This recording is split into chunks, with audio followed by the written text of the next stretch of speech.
પધારેલ મહેમાનશ્રી, શિક્ષકગણ, ગ્રામજનો તથા મારા વહાલા વિદ્યાર્થીઓ, ભાઈઓ તથા બહેનો, આપ સૌને ગોહેલ પ્રતિકના જય શ્રી કૃષ્ણ.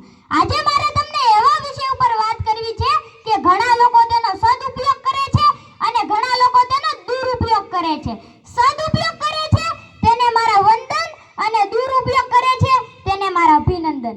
મારા વિષયનું નામ છે મોબાઈલ आशीर्वाद के अभिशाप.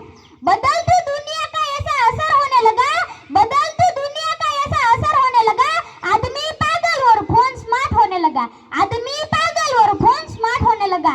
તમે ફોનનો ભરપૂર ઉપયોગ કરો, તમે લેપટોપનો ભરપૂર ઉપયોગ કરો, તમે આઈપેડનો ભરપૂર ઉપયોગ કરો, પણ તમે તેનો અભ્યાસમાં ભરપૂર ઉપયોગ કરો. પણ યાદ રાખજો, તે આપણી સેવા માટે છે. પ્રમુખ સ્વામી મહારાજને કોઈ પૂછે છે કે મોબાઈલ આપણા માટે આશીર્વાદ છે કે અભિશાપ, ત્યારે પ્રમુખ સ્વામી મહારાજ એક સરસ જવાબ આપે છે. જો તેનો વિવેકપૂર્ણ ઉપયોગ કરવામાં આવે તો તે